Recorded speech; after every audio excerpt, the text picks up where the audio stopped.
Hello my dear friends and students. आज हम बात करेंगे stages of growth and development of the learner. सबसे पहले infancy stage. Human development is a process that continues throughout life. Human development जो है वो सारी लाइफ चलता रहता है। Human life proceeds by stages. जो ह्यूमन लाइफ है वो अलग अलग स्टेजेस में आगे बढ़ती है। अभी हम आगे बात करेंगे कि कौन कौन सी स्टेजेस होती हैं। Each stage is distinguished by a dominant feature, और हर स्टेज की अपनी अपनी कुछ करेक्टरिस्टिक्स या फीचर्स होती हैं जो उस स्टेज में डोमिनेट करती हैं। Each stage has some characteristics of development which bring changes in the physical, mental, emotional and social aspects of individual's personality. और ये जो स्टेजेस हैं वो स्टेज में बच्चे की फिजिकल, मेंटल, इमोशनल और सोशल जो डेवलपमेंट है वो उसमें करेक्टरिस्टिक्स उसकी अलग अलग होती हैं। हर स्टेज पे बच्चे की जो डेवलपमेंट होती है। अब हम बात करते हैं कि कौन कौन सी स्टेजेस होती हैं। सबसे पहले प्री नेटल स्टेज है। इसकी अप्रोक्सीमेट एज जो है वो कंसेप्शन से लेके बर्थ तक है। इन्फेंसी जो स्टेज है वो बर्थ से लेके 2 इयर्स तक। Early childhood period 3 to 5 years. Late childhood period 6 to 12 years. Adolescent stage 13 to 19 years. Adulthood stage 20 to 60 years. Old age जो है वो 61 इयर्स टू टिल डेथ। तो हम अपने सिलेबस में आज हम बात करेंगे सिर्फ इन्फेंसी स्टेज की, जो है 0 से लेके या बर्थ से लेके 2 इयर्स तक। Age of infancy is marked by an increase of independence. Infancy stage के दौरान बच्चा इंडिपेंडेंस की तरफ बढ़ता है। जैसे कि बच्चा खुद बैठने लग जाता है, खड़ा होने लग जाता है, अपने आप चलने लग जाता है। The basic foundation is laid down in this period. इसी पीरियड के दौरान बच्चे की जो बेसिक फाउंडेशन है वो रखी जाती है, और इस पीरियड के जो एक्सपीरियंसेस हैं वो बहुत ज़्यादा अफेक्ट करते हैं बच्चे की ग्रोथ एंड डेवलपमेंट जो आने वाले स्टेजेस में होने वाली है। एडलर ने कहा, infancy period prepares the style of life. It lays down the entire program for the future life of the child. Future में बच्चे के साथ जो भी होगा, जैसे भी हमने उसको पढ़ाना है, वो सारा कुछ उसकी इस इन्फेंसी स्टेज में जैसे हम उसका पालन पोषण करते हैं उसके ऊपर ही ये बहुत ज्यादा निर्भर करता है। तो हरलॉक ने कहा, इसे एक डेंजरस एज भी कहा है, क्योंकि इस एज में या इस स्टेज में बच्चे के जो डेथ के चांसेस हैं ड्यू टू एनी रीजन वो बहुत ज्यादा होते हैं। She also label this period as appealing age. ये जो है एक अपीलिंग एज भी है, क्योंकि इस एज में बच्चा जो है बहुत मासूम सा लगता है, बहुत प्यारा लगता है, वो सबको वो बच्चा अच्छा लगता है। तो सबसे पहले हम बात करेंगे इन्फेंसी स्टेज में फिजिकल डेवलपमेंट। तो infancy is the period of rapid growth and development in terms of length, weight and size which leads to changes in shape and proportion of the body। तो सबसे पहले physical development में हम बात करते हैं wait की। एट बर्थ बच्चे का जो एवरेज वेट होता है वो 3 से लेके 4.5 किलोग्राम के बराबर होता है। जो नॉर्मली जो न्यू बॉर्न बेबी है वो 7 पाउंड का होता है, but it can very from 3 pound to 16 pound. Generally female जो बच्चा है, लड़की है, वो हल्की होती है मेल चाइल्ड से। और 4 महीने तक जो बच्चा है, 4 महीने होते होते बच्चा अपने बर्थ के टाइम जो उसका वेट होता है उसे दोगुना हो जाता है। और अगर बच्चे को मदर का मिल्क ना पिलाया जाए तो वो 8वें महीने तक उसका जो वेट है वो कम रहेगा as compare to the other child जिसे हमने मदर का मिल्क पिलाया है। By the age of 2 years weight becomes around 25 pounds, और या 11 किलो 350 ग्राम के करीब जो है वो वेट उसका 2 साल तक हो जाएगा, एवरेज वेट। नेक्स्ट है हाइट। तो बर्थ के टाइम जो एवरेज हाइट है वो वेरी करती है 45 से लेके 50 सेंटीमीटर तक। बच्चे की जो एवरेज लेंथ होती है वो 19 इंच होती है, यानी कि 48.26 सेंटीमीटर। लेकिन ये जो हाइट है या लेंथ है वो वेरी कर सकती है 17 से लेके 21 इंच तक। पहले साल में बच्चा 8 या 9 सेंटीमीटर तक गेन करता है, और दूसरे साल में बच्चा जो है वो 10 सेंटीमीटर तक गेन कर लेता है अपनी हाइट का। और 2 साल तक बच्चा जो है उसकी जो लेंथ है या हाइट है वो 33 इंचेस की हो जाती है। Now changes in body proportions, physical proportion जो है वो बॉडी 2 साल तक होने लग जाती है. Different parts of the body like head and trunk begin to take proportionate size. The head, which seems enormous at birth, now seems small as legs and trunks lengthen.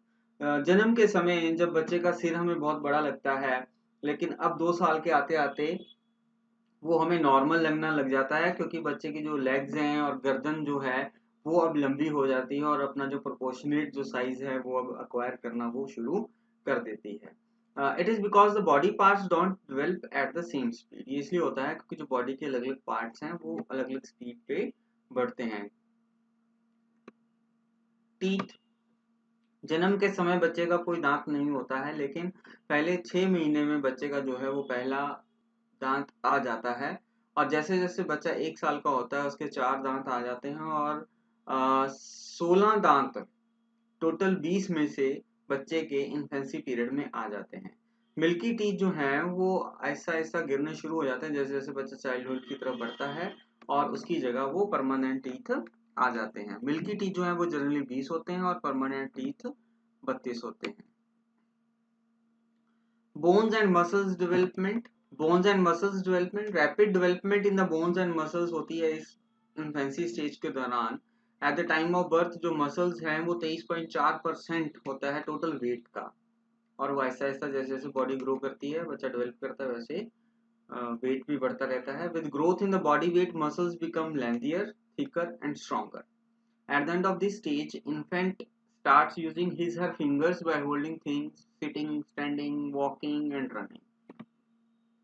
यानी कि इस स्टेज में जो बच्चे की हड्डियां हैं और मसल्स या मांसपेशियां हैं वो अब 2 साल का जो बच्चा है उनकी पहले से बर्थ की स्टेज से थोड़ा सा ज्यादा अच्छी डेवलप हो जाती हैं और स्ट्रॉन्गर हो जाती हैं. नर्वस सिस्टम, इस पीरियड के दौरान ये बहुत ज़्यादा जो ब्रेन है वो बहुत ज़्यादा डेवलप या ग्रो होता है. रैपिड इम्प्रूवमेंट होती है फंक्शनिंग ऑफ सेंस ऑर्गन्स की. और इस पीरियड के एंड आते आते यानी कि 2 साल तक जब बच्चा होता है तो बच्चा जो है वो फंक्शंस बहुत सारे अपने आप अच्छी तरह से करने लगता है. जैसे देखना है, सुनना है, टेस्ट करना है, ये सब फंक्शंस बच्चा अच्छी तरह से करता है. डाइजेस्टिव सिस्टम इस स्टेज में जो है 0 से लेके 2 साल तक का जो बच्चा है उसका जो डाइजेस्टिव सिस्टम है वो बहुत ही टेंडर होता है और ससेप्टेबल होता है बहुत जल्दी खराब होने के. इसलिए इस उम्र में बच्चे को क्या खाना देना चाहिए उस पर बहुत ज़्यादा ध्यान रखना चाहिए हमें. अब हम बात करेंगे इंटेलेक्चुअल और मेंटल डेवलपमेंट की. इंटेलेक्चुअल और मेंटल डेवलपमेंट का मतलब है जैसे language, interest, power of memory, imagination, understanding, reasoning, thinking, sensation, perception and problem solving etcetera. इसमें सबसे पहले हम बात करते हैं डेवलपमेंट ऑफ लैंग्वेज. जन्म के समय बच्चा जो है उसका जो लैंग्वेज है वो सिर्फ रोना है, क्राई ही बच्चा करता है चाहे उसको जब उसको कोई दर्द होता है. 6 महीने जो है जब वो रोता है तब वो इस चीज का इंडिकेट करता है कि उसके सामने कोई नई सिचुएशन आई. और जब बच्चा 1 साल का हो जाता है तो बच्चा कोई जर्नल से शब्द बोलना शुरू कर देता है, आ, बा, पा, माँ एक्सेट्रा. और जब बच्चा 1 और 1.5 साल का होता है तब बच्चा जो है उसकी लैंग्वेज डेवलप आहिस्ता आहिस्ता होनी शुरू हो जाती है. और बच्चा 2 या 3 साल तक की एज के आते आते बच्चा शॉर्ट सेंटेंसेस बोलना शुरू कर देता है जो कि उनके एल्डर्स या सीनियर्स ने बोले होते हैं. बच्चा रिपीट करता है, इमिटेट करता है अपने एल्डर्स को. और इसमें प्रोफेसर स्मिथ ने कहा कि child at the age of 1 year is able to speak 3 words and at the age of 2 years child is able to speak 272 words and at the age of 5 years child can learn 2072 words. Interest, infancy period में जो interest है वो उन्हीं चीज़ों के साथ connected है जो उसकी इमीडिएट नीड्स के साथ है, लाइक हंगर है, फीलिंग्स है एक्सेट्रा. इसमें जो है horizon of looking at things widens like play with toys. इसमें जो इंटरेस्ट है बच्चे का वो बढ़ता है, बच्चा अब टॉयज के साथ भी खेलना शुरू कर देता है. क्यूरियस क्वेश्चंस, बच्चा जो है वो बहुत ज़्यादा क्यूरियस होता है क्योंकि वो जानना चाहता है कि उसके अराउंड क्या है, उसके इर्द गिर्द क्या घूम रहा है. Therefore child ask many questions. उसके जो क्वेश्चंस हैं वो बहुत ज़्यादा पूछता है और वो वेट भी नहीं करता कि कोई उसका रिप्लाई करे. उसके मन में इतनी ज़्यादा क्यूरियोसिटी होती है कि वो बहुत ज़्यादा जल्दी जल्दी क्वेश्चंस पूछ लेता है. Like child ask questions what is it, why is it so, who has done it, ऐसे जो है बच्चा वो क्वेश्चंस पूछता है। सेंसरी ऑर्गन्स हैं जो फर्स्ट मंथ में है, सेंसरी डेवलपमेंट बच्चे की कुछ हद तक हो जाती है। और child experience many types of sensations like pleasure, pain, sensation of sound, smell. बच्चा जो है वो अब अलग अलग तरह की सेंसेशंस को कंपेयर भी करना शुरू कर देता है at the end of this stage, यानी कि 2 साल तक का बच्चा जब होता है। इंटेलेक्चुअली नॉट डेवलप्ड, इस उम्र का बच्चा जो है उसमें रीजनिंग, अब्स्ट्रैक्ट थिंकिंग एक्सेट्रा वगैरह कुछ नहीं होता है। they are not so well developed, but as the body develops their sense organs become more and more sensitive। लेकिन जैसे जैसे बच्चा जो है वो बड़ा होता जाता है, उसकी बॉडी जो है वो बढ़ती है, उसके साथ साथ ये जो सेंस ऑर्गन्स हैं उनका फंक्शनिंग में इम्प्रूवमेंट आती है और बच्चा जो है वो बेटर तरीके से सब चीज़ों को परसीव करना शुरू कर देता है। rote memory, the child who not developed much intellectually has a good memory। हालांकि बच्चा जो है वो इंटेलेक्चुअली बहुत ज़्यादा अच्छा अभी तक नहीं डेवलप हुआ, लेकिन उसकी मेमोरी अच्छी होती है। बच्चा मेमोराइज कर लेता है बड़ी जल्दी चीज़ों को और वो जो है वो क्रैम करके उनको रिप्रोड्यूस करना शुरू कर देता है। जैसे 2 साल का जो बच्चा है वो राइम्स वगैरह भी थोड़ी बहुत बोल सकता है और ABC ऐसा कुछ करके वो बच्चा याद करके उनको बोल सकता है। इमेजिनेशन पावर है, इन्फेंसी में जो है वो थिंकिंग पावर अभी डेवलप नहीं हुई होती है, कम डेवलप होती है। बच्चा जो है वो डे ड्रीमिंग में रहता है, फैंटेसी में रहता है और बच्चा ये सोचता है कि जो मेरा इमेजिनेटरी वर्ल्ड है वही रियल वर्ल्ड है, उसको रियलिटी अभी तक उसके वर्ल्ड में नहीं आई। अभी तक बच्चा जो है वो इमेजिनरी दुनिया में ही रहता है, 0 से लेके 2 साल तक का बच्चा। और ये बहुत ज़रूरी है कि ये प्रॉपर रिगार्ड एंड रिकग्निशन दिया जाए बच्चे की इमेजिनेशन पावर को। बच्चा जो भी इमेजिन करता है हम उसको ध्यान से सुनना चाहिए बच्चे की इमेजिनेशन को। Concept, perception and thoughts, child जो है वो अब जज कर सकता है डिस्टेंसिंग जो है, जब वो भागता है, दौड़ता है, चलता है, वो सब चीज़ों में डिस्टेंस को अब वो जज कर सकता है। ऑर्गेनाइज अपने थॉट्स को कुछ तक हद तक कर सकता है और सिंपली जनरलाइज कर सकता है। जैसे मान लो अगर स्कूल में या कोई व्यक्ति उसको कोई लेडी मारती है तो उसके लिए ये होता है कि सभी टीचर्स बुरे हैं या सभी टीचर्स मारते हैं, या अगर एक लेडी ने मारा है तो सभी लेडीज जो हैं वो उनसे डरना शुरू कर देगा क्योंकि वो सभी लेडीज मारती हैं। तो ये जो है सिंपल जनरलाइजेशन जो है वो बच्चा अभी इस उम्र में कर लेता है। या फिर अगर मदर एक कोई लेडी है वो सबको ये मदर अपनी समझता है, तो ये सिंपल जनरलाइजेशन है। टाइम कंसेप्ट नॉट डेवलप्ड, तो इस स्टेज में अभी तक टाइम कंसेप्ट डेवलप नहीं होता। जैसे डे बच्चा जो है वो day night, today tomorrow, morning evening month year में फर्क नहीं कर सकता। बच्चा जो है वो अपनी जो इच्छा है वो उसी समय पूरी करने के लिए जिद करता है। बच्चा इंसिस्ट करता है कि जो वो चाहता है वो उसी समय पूरा हो। जैसे मान लो बच्चा फादर के साथ जाना चाहता है तो, और फादर अगर ऑफिस जा रहे हैं तो बच्चे को उससे कोई फर्क नहीं पड़ता कि फादर ऑफिस जा रहे हैं कि कहाँ जा रहे हैं, क्योंकि उसको सेंस नहीं है कि अभी मॉर्निंग है कि evening. Creativity, child develops a creative attitude and often engages himself herself in the making of collecting many things। बच्चा जो है अब थोड़ा सा क्रिएटिव हो जाता है, हालांकि उतना ज़्यादा क्रिएटिव नहीं होता जितना लेटर स्टेजेस पे होता है, लेकिन फिर भी बच्चे की जो क्रिएटिविटी है वो डेवलप होनी शुरू हो जाती है। Child tries to take satisfaction realising that he she can make, construct and perform the activities as adults do. बच्चे को लगता है कि मैं भी वो सब चीज़ें अब कर सकता हूँ जो बड़े लोग कर सकते हैं। बच्चे जो हैं वो क्रिएटिव हैं, बच्चे कोई भी पेन पेंसिल लेके कुछ भी हाथ से कुछ भी फर्श पे या दीवार पे कुछ भी लिखना शुरू कर देते हैं या कुछ भी टेढ़ी मेढ़ी जो लाइनें हैं वो लगाना शुरू इस टाइम पे कर देते हैं। बेसिकली वो सारी क्रिएटिविटी की होती है। अब बात करेंगे इमोशनल डेवलपमेंट की। इमोशनल जो है डेवलपमेंट या इमोशनल एस्पेक्ट जो है बच्चे की पर्सनैलिटी का वो बहुत ज़्यादा इंपॉर्टेंट है। इसमें सबसे पहले बात करते हैं इमोशंस आर नॉट स्पेसिफिक। जन्म के समय बच्चे के जो इमोशंस होते हैं वो स्पेसिफिक नहीं होते। He can not show specific emotions like hunger, fear. इनको वो बच्चा जो है वो इनको अलग अलग शो नहीं कर सकता जैसे एडल्ट्स कर सकते हैं। इसको डेवलप होने में टाइम लगता है और 2 साल का जो बच्चा है वो डिफरेंशिएशन ऑफ इमोशंस कर सकता है। अनडिफरेंशिएटेड एक्साइटमेंट, मिसेस हरलॉक ने कहा, at birth and shortly afterwards the first sign of emotional behaviour is general excitement to strong stimulation. बच्चा जो है वो जर्नल एक्साइटमेंट में जो है बच्चा इमोशनली बिहेव करता है स्टिमुलेशन के लिए। There are no indicators of clear-cut definite emotional pattern that can be recognized and identified as specific emotional states. यहाँ पे कोई भी clear cut definite emotional pattern नहीं होता है. बच्चा जनरली एक्साइटमेंट में आके कुछ भी किसी भी तरह से बिहेव कर देता है. Therefore it is a state of undifferentiated excitement to any stimulus. बच्चा किसी भी स्टिमुलस के लिए undifferentiated excitement शो करता है. Pleasant and unpleasant emotions.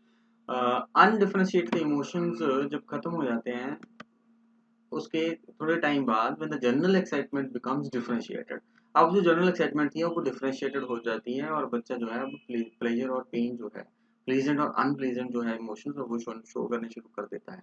The stimuli like sudden loud noise, cold, hot object, hunger etcetera, ये सब जो है वो अनप्लीजेंट रिस्पॉन्सेज. Distinguishable emotions.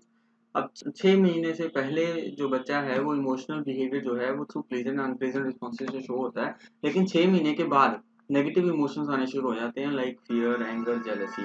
और 10 से लेके 12 महीने का जो बच्चा है उसमें पॉजिटिव इमोशंस आते हैं लाइक सिंपैथी, एंजॉयमेंट एक्सेट्रा. और 2 साल का जो बच्चा है उसमें all emotions positive as well as negative जो हैं वो बनने शुरू हो जाते हैं और वो डिस्टिंग्विशेबल भी होते हैं.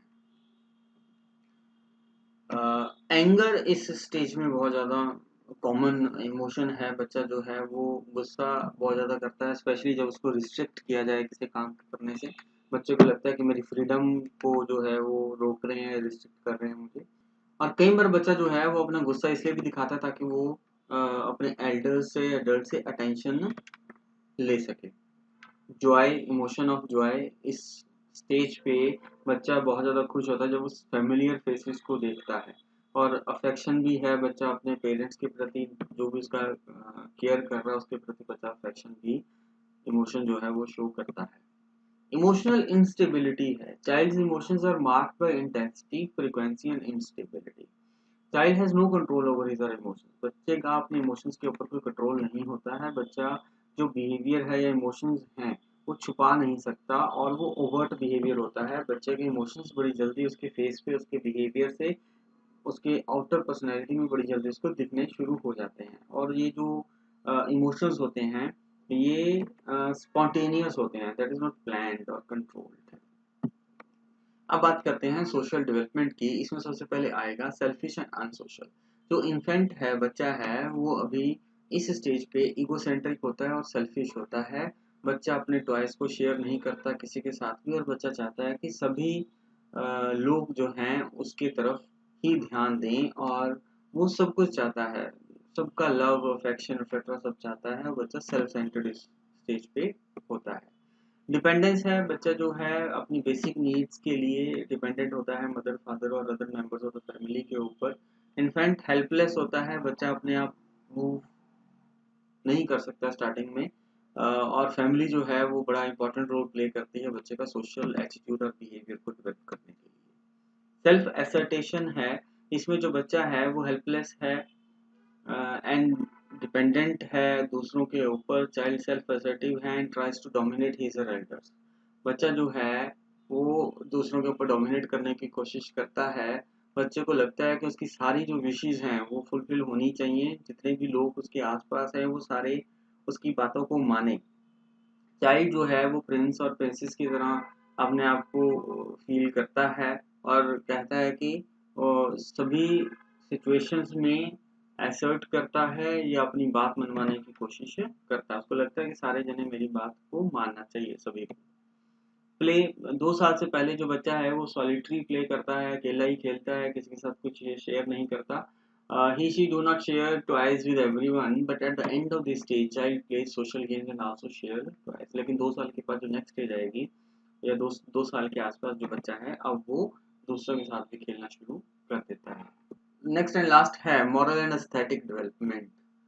ये जो development of moral and concept है ये इंडिकेटिव है किसी बच्चे की मेंटल एंड इंटेलेक्चुअल पावर्स का.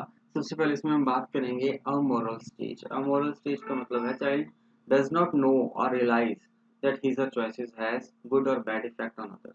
बच्चे को इसमें पता ही नहीं होता कि बच्चा जो एक्ट कर रहा है, जो बिहेव कर रहा है, उसका दूसरों के ऊपर क्या असर पड़ेगा, अच्छा पड़ेगा या बुरा पड़ेगा, या लोगों को वो ठीक लगेगा या गलत लगेगा. At the stage of infancy बच्चे को ये नहीं पता होता. बच्चे की कोई सेंस नहीं होती कि वो ठीक है या गलत है, उसकी कोई वैल्यू है या नहीं है। बच्चा हालांकि ये जो काम करता है बच्चा इंटेंशनली नहीं करता, और इस उम्र पे हमें बच्चे को मॉरल बिहेवियर सिखाना भी नहीं चाहिए। चाइल्ड जो है, अगर बच्चा जो है वो फूल तोड़ता है किसी पड़ोसी के गार्डन से, और बच्चा चाहता है कि मेरी जो सारी वांट्स हैं वो फुलफिल होनी चाहिए, है ना, तो बच्चे को पता ही नहीं है कि वो ठीक है या गलत है फूल तोड़ना इस उम्र में। Child has no control over emotions. बच्चा रोता है, अपने इमोशंस के ऊपर कंट्रोल नहीं है। बच्चा बॉदर नहीं करता कि उसके रोने से कोई डिस्टर्ब हो रहा है कि नहीं हो रहा। सेल्फ सेंटर्ड स्टेज है, बच्चा जो है वो अपनी हर इच्छा हर ज़रूरत को पूरी करना चाहता है without caring the effect of own act on others. बच्चा केयर नहीं करता कि उसके जो एक्ट्स हैं, जो बच्चा काम कर रहा है उसका दूसरों के ऊपर क्या प्रभाव पड़ेगा। Child actions interferes with the happiness of others, how he she may not desire to violate the rules। बच्चे के जो एक्शंस हैं वो दूसरे की खुशी में इंटरफेयर कर सकते हैं, हालांकि बच्चा कोई रूल तोड़ना नहीं चाहता। अनइंटेंशनली ये सब चीजें बच्चे से इस उम्र में हो जाती हैं। The selfish choices are gradually reduced by socialisation process. बच्चा जैसे जैसे सोशल होता रहता है उसका जो ये सेल्फिश है या सेल्फ सेंटर्डनेस है वो ऐसा ऐसा दूर होती रहती है। एस्थेटिक सेंस है, बच्चा इंसिस्ट करता है जब मदर को कि वो नई ड्रेस डालेगा जो भी मार्केट से लेके आए हैं, या वो एक ड्रेस को चूज कर लेता है ओवर द अदर ड्रेस। तो फिर ये सब एस्थेटिक है, बच्चे को पता है कि कौन सी चीज़ सुंदर लग रही है, कौन सी अच्छी है, और कौन सी वो पसंद करता है कि नहीं करता है। नाउ एजुकेशनल इम्प्लीकेशंस, इसमें सबसे पहले हम बात करेंगे सोशल अटेंशन की। ठीक है, पेरेंट्स जो हैं वो फर्स्ट टीचर होते हैं बच्चे के, और एजुकेशनल फाउंडेशन जो है वो बच्चे की उन्होंने बनानी होती है। They should be special attention. बच्चे को स्पेशल अटेंशन जरूरत है physical, intellectual, emotional and social development में। फिजिकल एजुकेशन है बच्चे का, sound mind in the sound body. तो जो बच्चा है अगर उसको प्रॉपर डाइट दी जाए, उसको प्रॉपर गेम्स खिलाए जाए, तो उसकी जो फिजिकल हेल्थ है वो अच्छी रहेगी, और अगर फिजिकल हेल्थ अच्छी है तो बच्चा जो है वो इंटेलेक्चुअली भी अच्छा डेवलप होगा। प्रोटेक्शन है, बच्चों को प्रोटेक्शन चाहिए, जैसे सडन वेदर चेंजेस होते हैं, बहुत सारे डिजीजेस होते हैं, लाइक कॉमन डिजीज है लाइक कोल्ड है, इससे बच्चों को बचाना बहुत ज़्यादा जरूरी होता है इस देश में। मदर टंग है मीडियम ऑफ इंस्ट्रक्शन, जो अगर हमने पढ़ाना है बच्चे को, थोड़ी बहुत जो नॉलेज देनी है वो सारा जो है वो बच्चे की मदर टंग में होना चाहिए, क्योंकि मदर टंग में बच्चा जो है वो इजीली अंडरस्टैंड कर सकता है सभी कंसेप्ट को। सेटिस्फाई क्यूरियोसिटी, बच्चा जैसे हमने पहले बात करी इंटेलेक्चुअल डेवलपमेंट की करेक्टरिस्टिक्स के अंदर, कि बच्चा अपनी क्यूरियोसिटी को सेटिस्फाई करने के लिए बहुत सारे क्वेश्चंस पूछता है। तो टीचर्स और पेरेंट्स जो हैं उनकी रिस्पॉन्सिबिलिटी है कि वो बच्चे के क्वेश्चंस को ध्यान से सुने और उनको सही तरह से आंसर दें। सोशल क्वालिटीज़ हैं, बच्चा जो है बच्चे में सोशल क्वालिटीज़ को डेवलप करना है। बच्चे को छोटे छोटे ग्रुप्स में डिवाइड किया जा सकता है, उनको इकट्ठे खेलने के लिए फिर कहा जा सकता है। पीसफुल एनवायरनमेंट, बच्चे को अगर हमने उसका पालन पोषण जो करना है, बच्चे को जो एजुकेशन देनी है, पढ़ाना है, तो उसको पीसफुल एनवायरनमेंट चाहिए, शोर नहीं होना चाहिए जब हम बच्चे को पढ़ा रहे हैं, क्योंकि फिर बच्चे का जो कंसंट्रेशन पावर है या अटेंशन जो है बच्चा अपना उस चीज़ के ऊपर नहीं दे पाएगा। म्यूजिक है, बच्चे को जब पढ़ाना है तो हम बढ़िया राइम्स जो है वो म्यूजिकल ट्यून जो है उसके साथ हम पढ़ाया जा सकता है, कुछ सॉन्ग्स के थ्रू पढ़ाया जा सकता है, वो बच्चे का इंटरेस्ट क्रिएट करेंगे। प्ले वे मेथड है, प्ले इस उम्र में जो बच्चा है वो खेलना ज़्यादा पसंद करता है, और जो एजुकेशनल टॉयज हमें बच्चे को प्रोवाइड करने चाहिए या देने चाहिए, ताकि बच्चा जो है वो खेलते खेलते ही बहुत सारी बातों को ऑटोमेटिकली सीख जाए। Thank you.